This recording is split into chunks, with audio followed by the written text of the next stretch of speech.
Assalamualaikum warahmatullahi wabarakatuh. Perkenalkan, nama saya Satria, kelas MBS 1F.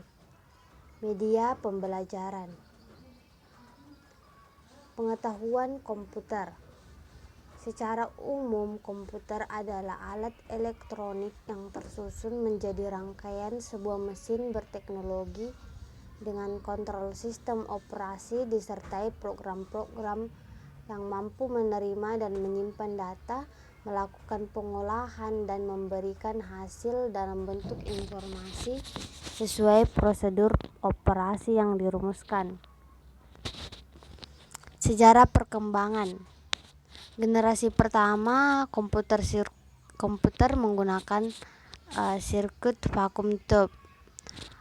Proses kurang cepat, ukuran fisik sangat besar.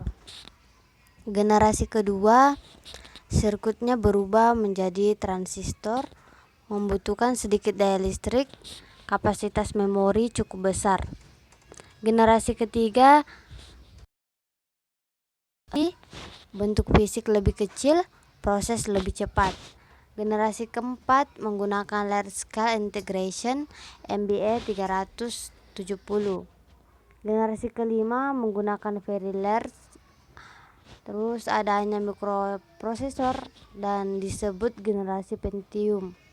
Generasi keenam yaitu generasi masa depan. Jenis-jenis dan pengolahan komputer.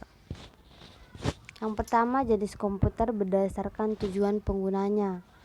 Ada dua, yaitu special purpose computer, tujuan khusus, general purpose computer atau tujuan umum. Yang kedua, jenis komputer berdasarkan data yang diolah. Ada tiga, yaitu komputer hybrid, komputer analog, dan komputer digital. Yang ketiga, komputer berdasarkan prosesornya. Ada tiga juga, yaitu mikrokomputer, mini komputer, superkomputer. Jenis komputer berdasarkan bentuk fisiknya, yaitu komputer desktop, komputer tower, komputer subnetbook, komputer netbook, komputer laptop, komputer portable, komputer laptop. Yang kelima, jenis komputer berdasarkan skala kemampuannya, yaitu small scale computer, medium scale computer, dan large scale computer. Alat input, proses, dan output. Yang pertama, alat input adalah alat-alat yang berfungsi untuk memasukkan data ke dalam suatu memori untuk menghasilkan informasi. Adapun macam-macam alat input yaitu keyboard, mouse, like pen, scanner, joystick, kamera, touchpad, trackball, dan handycam. Yang kedua, alat proses, yaitu alat yang berfungsi mengolah data ke dalam komputer. Macam-macam alat proses yaitu CPU, ALU, CPU, motherboard, prosesor, dan register. Yang ketiga, alat output adalah data yang telah diproses menjadi bentuk yang output, yaitu proyektor, printer, dan speaker. Fungsi dan kegunaan perangkat software. Pengertian software sering disebut sebagai suatu data yang diprogram, diformat, dan disimpan secara digital. Tidak memiliki bentuk fisik namun dapat dioperasikan oleh penggunanya melalui perangkat komputer.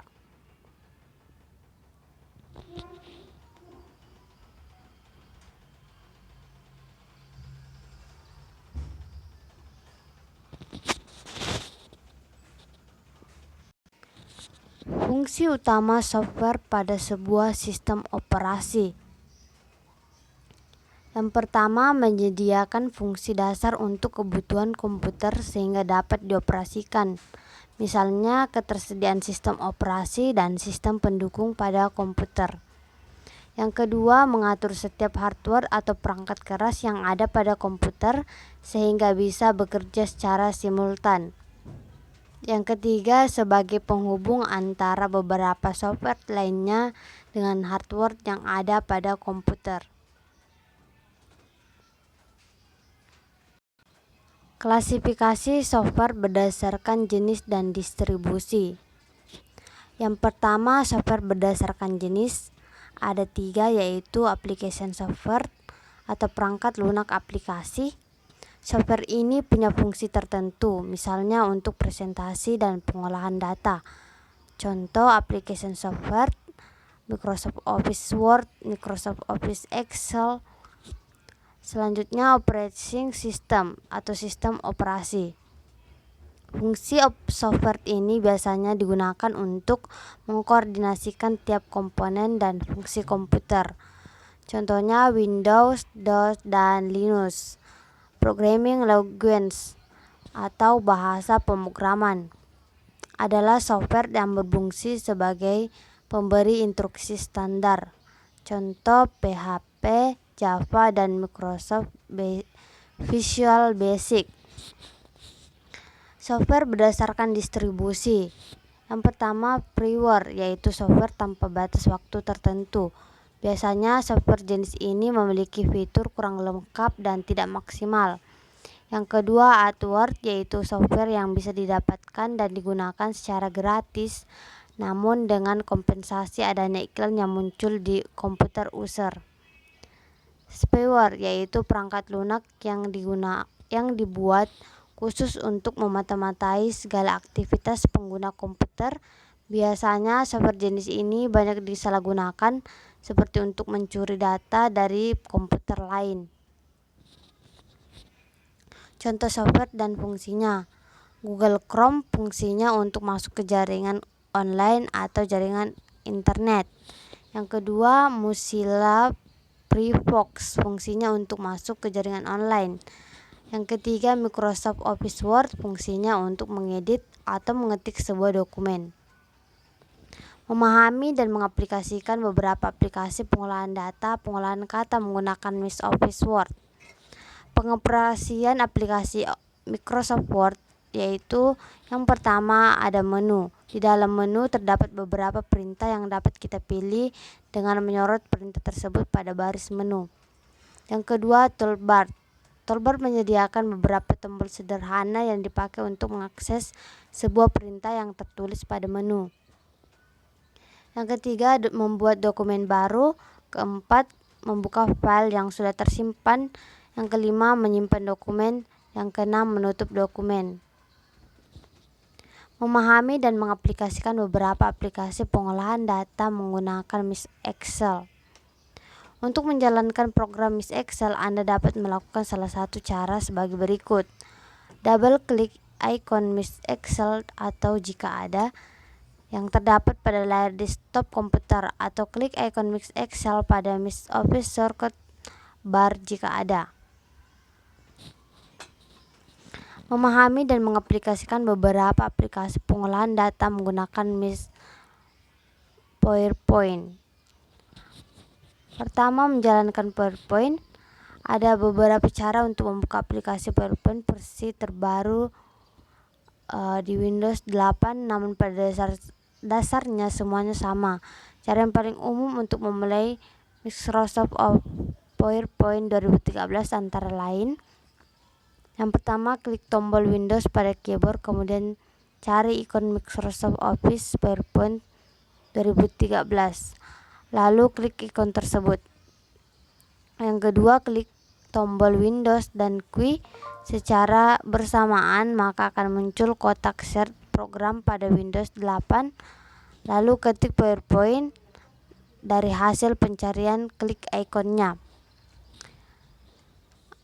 Menutup aplikasi Microsoft PowerPoint. Cara menutup aplikasi ini hampir sama dengan aplikasi yang ada pada versi-versi sebelumnya, yaitu dengan menekan tombol keyboard Alt plus V4 secara bersamaan atau mengklik ikon close pada Windows Microsoft Office. Selain itu, bisa juga melalui table bar dengan mengklik ikon PowerPoint kemudian pilih close. Media pada Microsoft PowerPoint. Pada Miss PowerPoint 2013, menu bar berisi shortcut berisi icon. Perbedaan pada PowerPoint 2013 ini adalah tidak adanya Office button sebagai ikon utama dalam pengaturan keseluruhan PowerPoint. Di PowerPoint 2013, fungsi Office button tersebut digantikan oleh sebuah menu bar di pojok paling kiri, yaitu menu. Baris menu bar awal lainnya terdiri dari Home, Insert, Design, Transition, Animation, Slideshow, Review, View, tetapi akan bertambah sesuai dengan objek yang sedang dikerjakan. Contoh, saat membuat table, maka otomatis menu Deset dan Layout akan muncul untuk mengatur table tersebut. Memahami dan mendalami aplikasi internet untuk berbagai keperluan, pemanfaatan, pengenalan aplikasi internet, dan browsing. Pengertian internet. Secara sederhana, pengertian internet adalah sebagai suatu jaringan yang saling terhubung dengan pengguna sistem standar dari Global Transmission Control Protocol. Manfaat internet ada 3, yaitu sumber beragam wawasan, ilmu, dan pengetahuan. Yang kedua, menjaga keamanan warga negara. Yang ketiga, media hiburan semua kalangan. Pengertian browsing. Browsing adalah semacam strategi orientasi. Ini seharusnya mengidentifikasi sesuatu yang relevan untuk organisme penjelajah.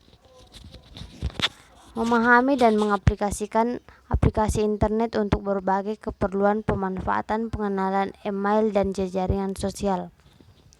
Pengaplikasian internet untuk berbagai keperluan ada World Wide Web, sebuah sistem di mana informasi dalam bentuk teks, gambar, suara, dan lain-lain yang tersimpan dalam sebuah internet web server dipresentasikan dalam bentuk hypertext. Yang kedua, email. Email adalah sistem surat menyurat melalui komputer yang saling terhubung dengan jaringan global. Yang ketiga, newsgroup. Newsgroup adalah aplikasi internet yang digunakan untuk berkomunikasi antar satu dengan yang lain dalam sebuah forum dengan ketertarikan dan kepentingan yang sama dalam membahas topik-topik tertentu. Pemanfaatan pengenalan email. Yang pertama, media komunikasi. Yang kedua, media pengiriman. Yang ketiga, media promosi. Yang keempat, media informasi. Yang kelima, sosial media.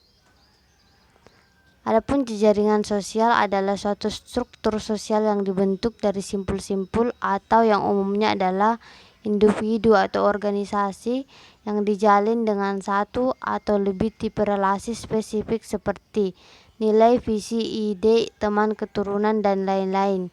Jaringan sosial lebih mengacu pada situs atau website yang digunakan sebagai tempat berkumpulnya orang banyak tanpa dibatasi dan memiliki jalur ikatan seperti keluarga, teman, rekan bisnis, dan lain sebagainya. Peran sistem informasi dalam bisnis. Yang pertama, mendukung bisnis dari segi operasional. Yang kedua, mendukung bisnis dari segi pengambilan keputusan. Yang ketiga, mendukung bisnis dari segi benefit. Sekira itu saja yang dapat saya sampaikan. Saya ucapkan terima kasih dan jangan lupa subscribe, like, and comment.